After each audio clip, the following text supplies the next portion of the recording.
Hi everyone, this video is for section 5.4, multiplying polynomials.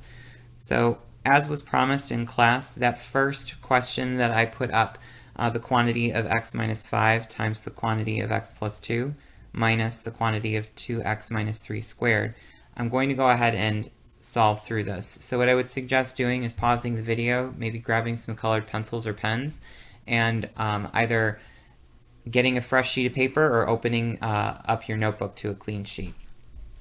So one of the first things that I want to do is I want to spend some time with this special product that we have on the right side of the minus sign. Remember that there is a common error that can happen. Sometimes people tend to want to just distribute that square. So in other words, they just want to square the 2x and then they want to square the 3 and consider that done. And if you recall from class, and you should also have this in your notes to refer to, in doing that, we actually cut out a chunk of what that number is. We leave some of the value on the table, per se. So the best way to avoid that would be to expand that square out. So we're going to change this to a 2x minus 3 times a 2x minus 3. Okay? So now let's go ahead and we're going to spend some time using FOIL, because notice that what I have boxed in green here is a product of two binomials. And what I have boxed in yellow on the right-hand side of this expression is also a product of binomials. So when we are working with binomials, we can use our FOIL method. So we have first, outside, inside, and appropriately enough, last. Okay, so I'm going to go ahead and go into super detail mode. You may be able to do these products in your head, so you're actually probably going to be a step ahead of me if you decide to go that way. But I'm going to show you full detail just for the sake of note-taking. So I'm going to start working in the product of binomials that I have boxed in green. So first, we'll have x times x.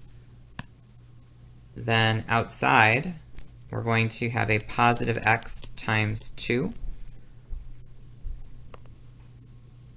Inside is going to give me a negative 5 times x.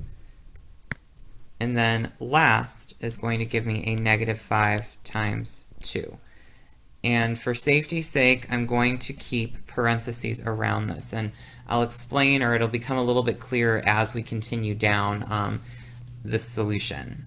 I'm going to keep that minus sign that I have up here, so I'm going to rewrite that in. And then I'm going to start another set of parentheses. And I'm going to FOIL again. So 2x times 2x. Outside is going to give me a positive 2x times a negative 3.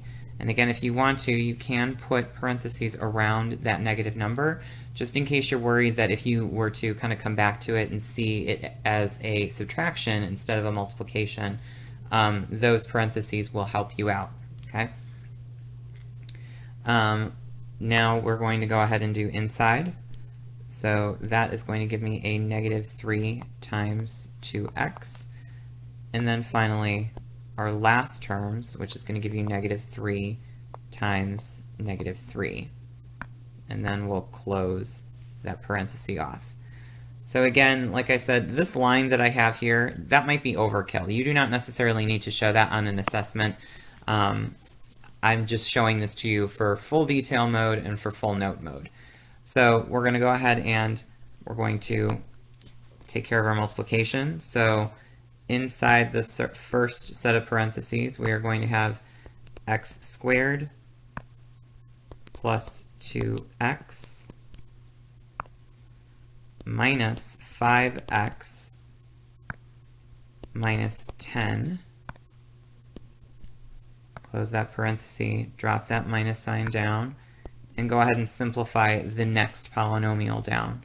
So this is going to give us 4x squared minus 6x minus 6x plus, because we have a negative times a negative, 9. Okay, so now we've actually brought ourselves back to section 5.3 when we were adding and subtracting polynomials. Now, the reason why I kept those parentheses in this work was because all because of this negative sign that I have right here. Do we all remember what we need to do in this case if you have a negative outside a polynomial expression? And hopefully you're kind of saying, well, we're going to need to distribute that negative to each term, okay? As some of us affectionately know it, as I kind of purported in class, it's kind of like an Oprah's favorite thing sort of thing. You get a negative, you get a negative, you get a negative, and you get a negative. And there's only 4 of them that are getting negative since there are 4 terms in that polynomial. Look at me using terminology, everyone. So I'm going to go ahead and rewrite this all out. I'm going to try to keep my color scheme the same, because that'll actually come in handy. So I have x squared plus 2x minus 5x minus 10. So this polynomial does not change because I'm not distributing a negative to it. This will now become negative 4x squared plus 6x plus 6x minus 9. Okay. So now I have everything kind of laid out. I would say let's go ahead and try to combine some like terms. So in this case, notice that we do have our x squared and a negative 4x squared. Also recall that if you do not see the coefficient, it is 1.